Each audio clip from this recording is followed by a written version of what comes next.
From the 1980s to the 1990s, the drug epidemic cost millions of lives and billions of dollars.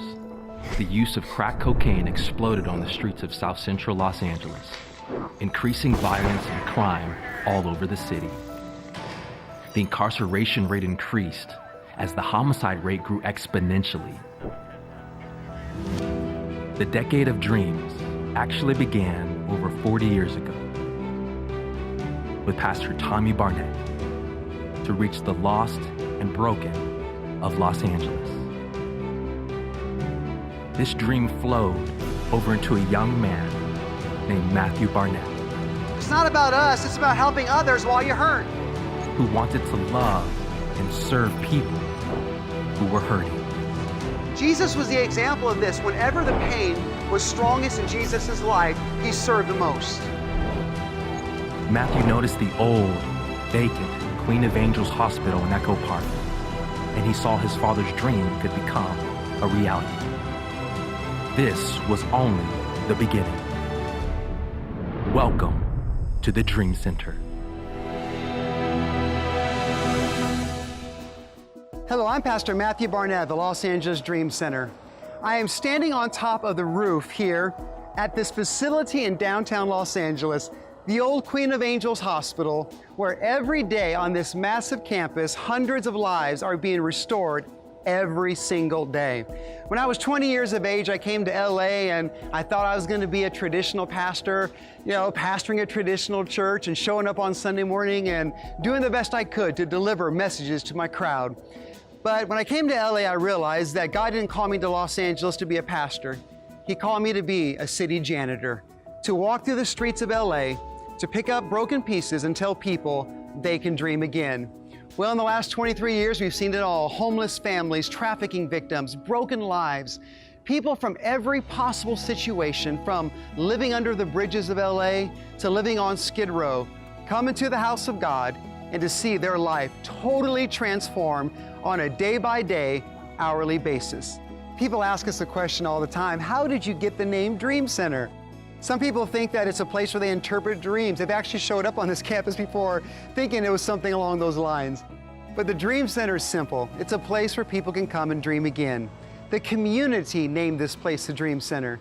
We used to call it Los Angeles International Church, but people in the community showed up and started saying things like, oh, that's where your dream can come true. That's where you can get education. That's where you can get fed. That's where they'll take care of any need that you might possibly have. And so the people of the community named this place the Dream Center. And today you are going to see once again the extraordinary miracles that happen in the halls of a place that sits on the Hollywood freeway as a beacon of light. Millions of cars pass by this building every single month.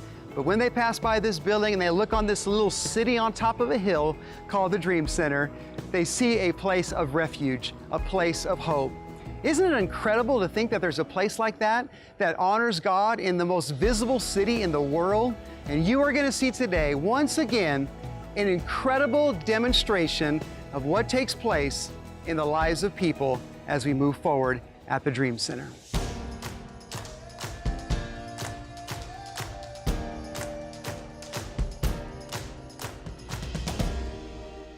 I am at my favorite place at the Dream Center right here, the Dream Center Fitness Center. This place is open every day, morning to night. People in the community gather together, they work out, and they just grow together in a Christian community. It's a beautiful place that was started by a pretty incredible person. His name is Jarrett. Jarrett came into our recovery program, sunken, shriveled up, going through some difficult times of his life. You'll see his story and see this big, strong guy, but when he came into this program, he was going through some weaknesses in his life. He was a star athlete in high school and in college and a great soccer player until he went through an injury that forced him to become addicted to prescription medication. He went through that process of his life and he ended up at the Dream Center, broken, nothing left, but one last chance to start all over. But did he ever? He came into this program and he began to find and discover who he was on the inside. Not somebody who needed prescription pills to get him through the day, but a new start to get him through life. I want you to take a look at Jarrett's story, this incredible journey of a star athlete who went to rock bottom because of prescription medication and went on a journey back to healing, recovery, and restoration. Take a look at Jarrett's story.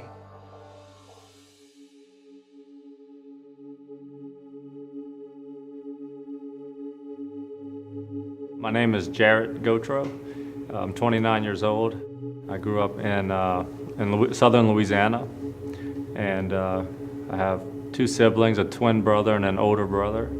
And my dad and mother, they raised us in a place called Pierreport, Louisiana.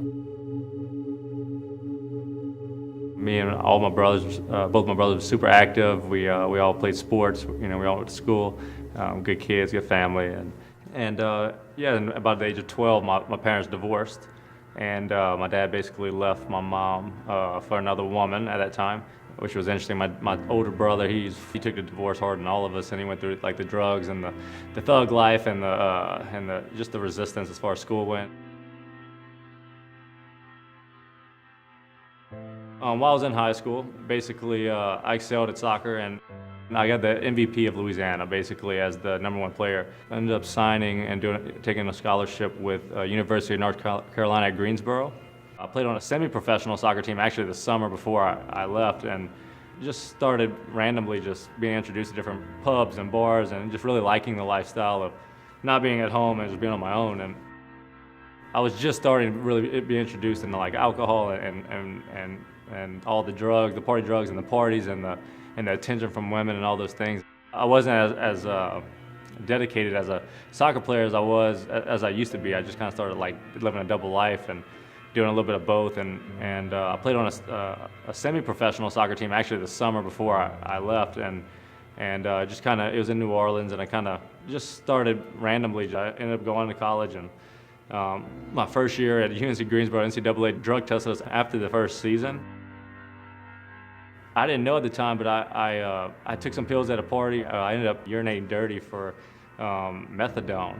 And so I had to like sit in front of NCAA board, really as a pretty innocent person as far as like I wasn't like introduced to the drug game at all yet. I was just like, I can't believe this is happening. So I tried to like, fight my way to stay on the team and keep my scholarship, but unfortunately enough, they transferred me to a junior college in Tyler Junior College in Texas.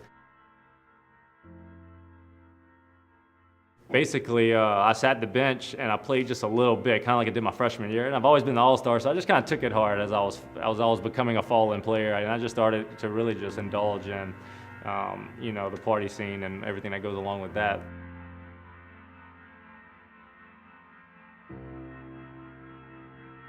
So I finished 2 years of college.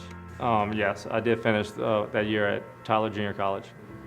And I had an offer to go to Grand Canyon University, a D2 school, just to kind of continue my soccer career. And I turned it down to move back home with my older brother, and he works for this contracting company that they build chemical plants. And so he basically told me if I wanted to, I can come home, live with him, and work for him, and make a living, and start my life. And a lot of people in my area of southern Louisiana, that's what they do. A lot of the men, they either work for a plant, in the plant, my dad's a plant operator, or they are in the construction side of it. As far as that's where there's a lot of work in the South. And so that's kind of what I thought I was gonna have to fall back on to, and kind of, it's the last thing I ever wanted to be really. And, but that's what I did. I went home and I lived with my brother a while, and I started working.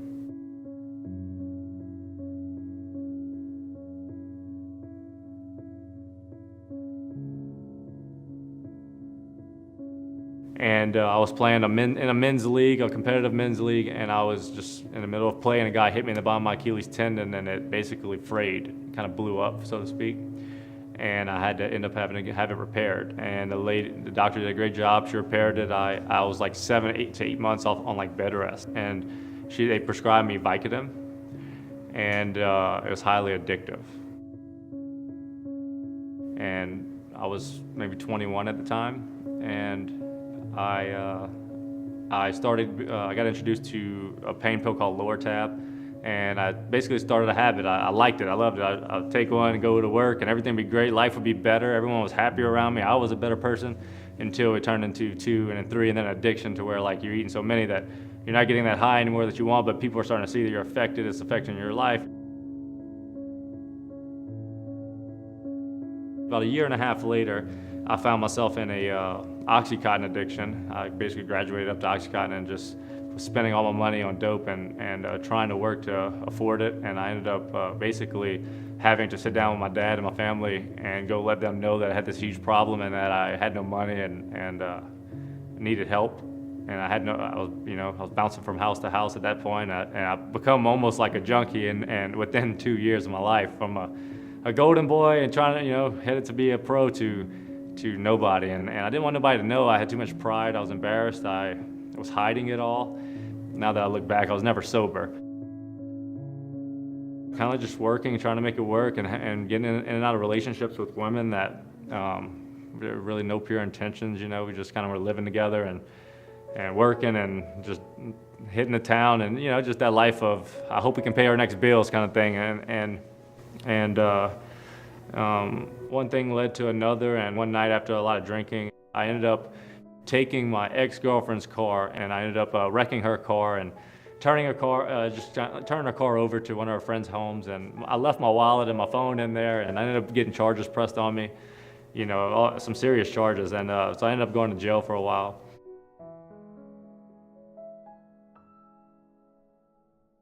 A praying mom knows everything. She knew I wasn't doing the right thing. She was praying for me. She was trying to hook me up with a guy in church just to kind of get me connected. And this guy, his name's Pastor Chad Dinkle. He first time I met him, he was just trying to pray for me, and I never knew God, so I was like, this is all weird. I didn't want him to pray for me. It was all uncomfortable. A few months later, he's like the only one that would come visit me. My parents wouldn't bail me out. I had no money to get out, and I realized I had some serious issues I needed to face. And I think that was the first time I ever looked at myself and I was like, wow, I'm ruining my life. Jarrett had a bright future ahead of him when he made a couple mistakes in his life. He ended up losing the soccer scholarship that he had worked so hard for and he dreamed about having. He went from golden boy to drug addict within a short period of time. It broke him, tore him up on the inside, took him down a dark path of addiction, turning him into someone that he never wanted to be, never dreamed he would be, taking him to rock bottom. Have you ever had an experience like that in your life, or a dream, or made plans and it didn't go according to the way that you wanted? And sometimes we think that we know exactly the path that we are heading down and what we're going to accomplish and what we're supposed to do. And when something unexpected happens and that plan changes, we can get lost and we can lose our way and we can end up at a place like Jarrett. In Colossians chapter 1 and verse 17, it says, "He is before all things, and in him holds all things together." Then in Romans 8:28, it says, "And we know that all things work together for the good, for those who love him, who are called according to his purpose." God had a plan for Jarrett's life, not one that he ever expected. And even when Jarrett felt in deep despair, God was watching over him. He was right next to him. He had such a beautiful future in front of him when he made a couple mistakes in his life, and it really turned the corner of his destiny and his journey.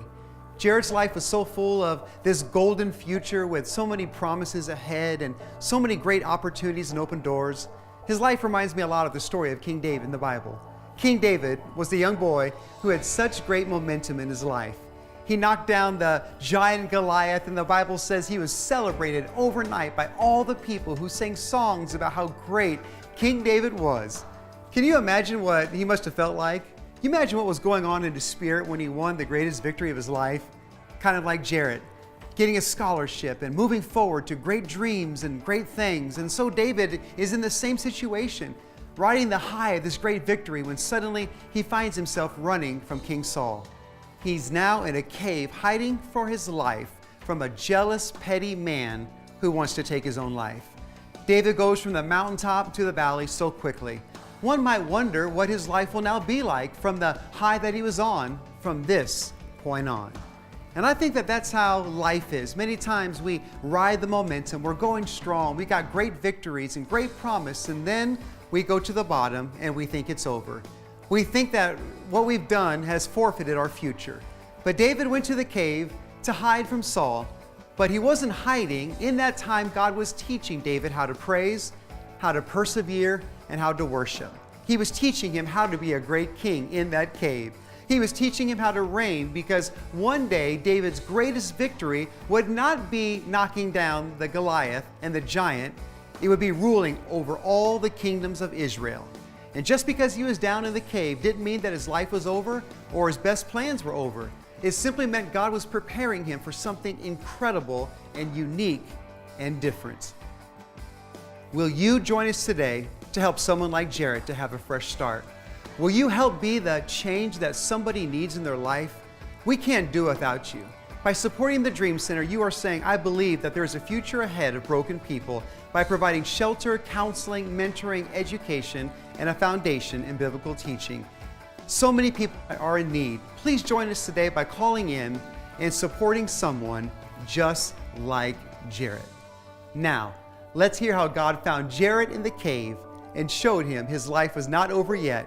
As a matter of fact, his life is about to begin.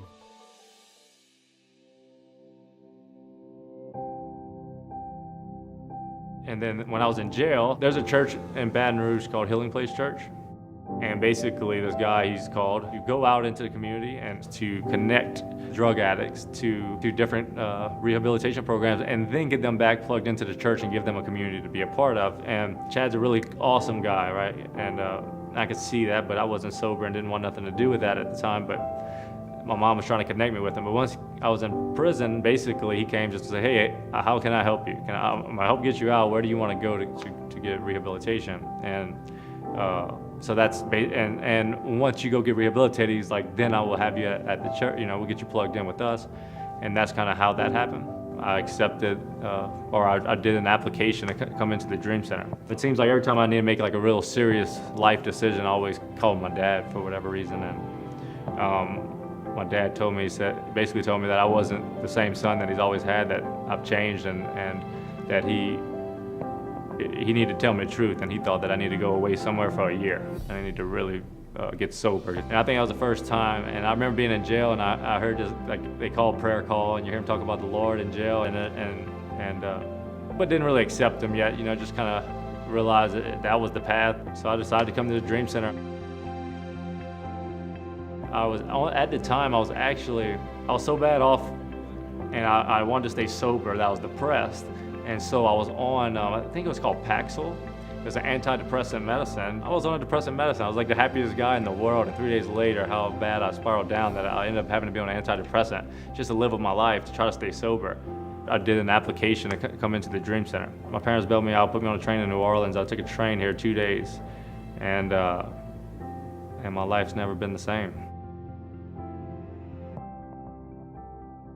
It was amazing coming here. I didn't know what to expect, but when I got to the Dream Center, I started the first year discipleship program, and coming out of jail, for me, I wanted to hit the ground running. I didn't want to be where I was anymore. I was ready to change my life, or should I say I was ready for my life to be changed. I didn't want to be the same guy anymore. And so I surrendered pretty easily as far as the program. I got in the program. I wanted to be a leader in the program. I wanted what the program had for me. I remember one of the devotions one morning, I just asked God to change me and to forgive me, and I just broke down in tears. And this overwhelming sense of grace came over me, or maybe the understanding of grace, or maybe just the power of grace came over me. And I remember just weeping and just and really feeling forgiven, and all the scars that I had and was holding and thought that I had, I realized God didn't want me to hold on to that anymore. And I ended up graduating my first year and doing the second year, and when I was in the second year, kind of the same thing. Some responsibilities doing the security job around the campus, and I ended up doing the whole second year basically on security, and I ended up volunteering, I guess. I mean, you're in your second year, you're learning how to live sober now.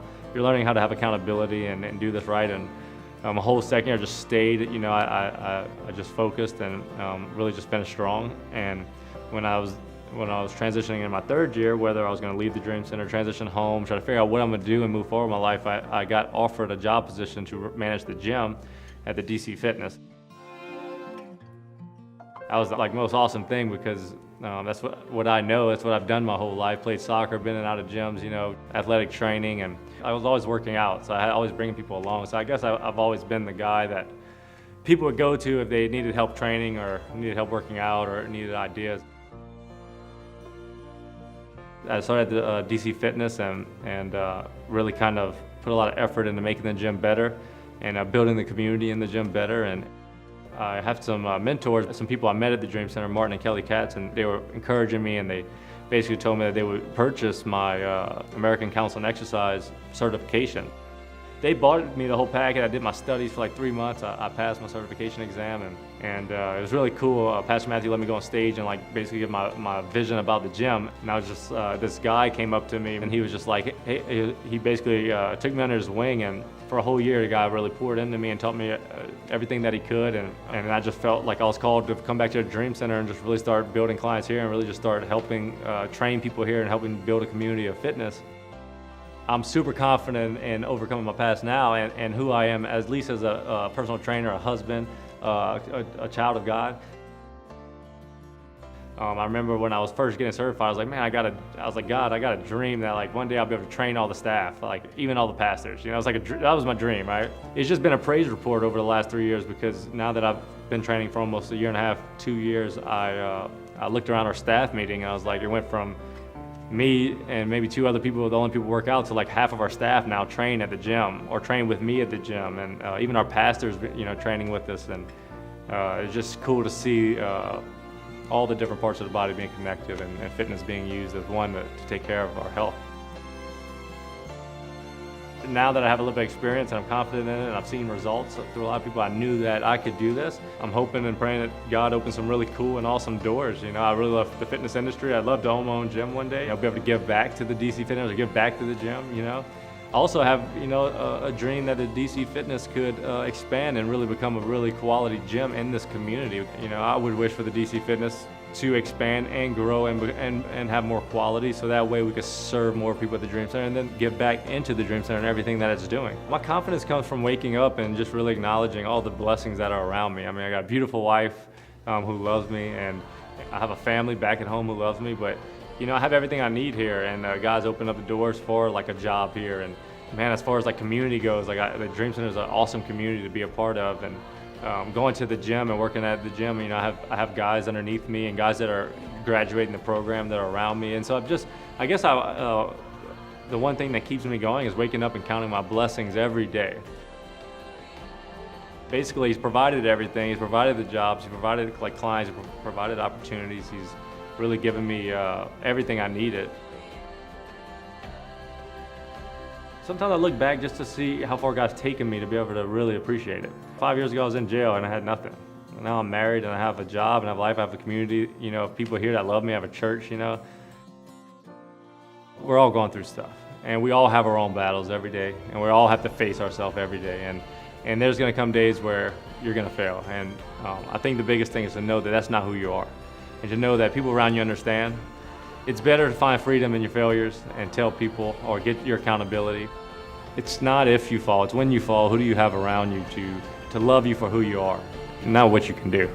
And so it's been really cool just to help each other get back up and dust each other off and keep moving forward. At the end of the day, you have to rely on God, you know. That's the only place we can find freedom. You know, that's kind of where I find it.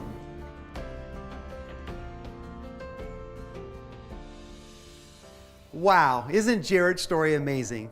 He went from the mountaintop to the cave, and then when he came to the Dream Center, he rediscovered something new in his life.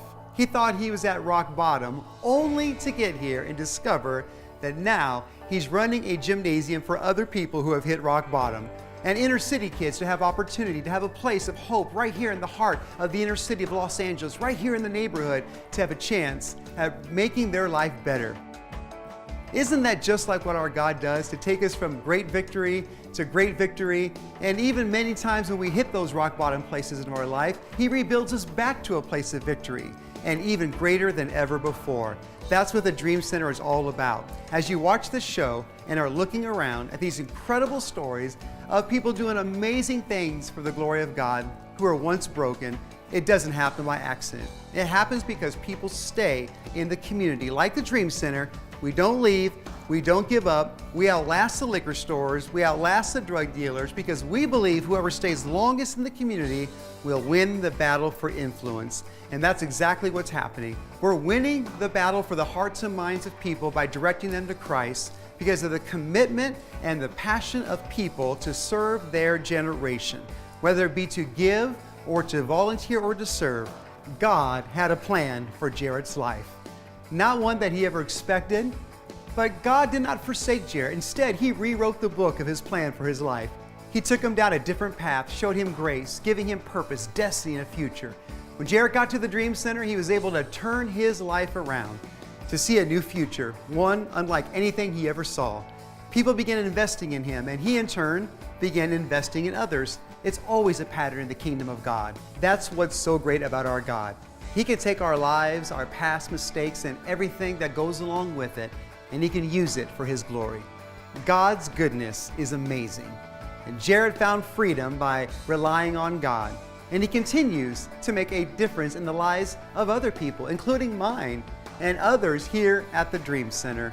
Your support and prayers have made it possible for Jarrett and so many others to get another chance at life, to find freedom. You help us make a difference and make it possible to serve people 24 hours, 7 days a week. Please consider partnering with us here at the Dream Center, making a donation, being a blessing, become a dedicated supporter of our organization, changing lives, restoring the broken. In fact, would love for you to come to the Dream Center one day, meet Jarrett, shake his hand, work out with him in the gym, whatever you need to do to see what we're all about, because lives are being changed every single day. Thank you for watching, and please join us next week for another powerful story full of hope and transformation. You will continue to see once again how your support impacts the lives of so many people. Come see what God is doing right here at the Dream Center.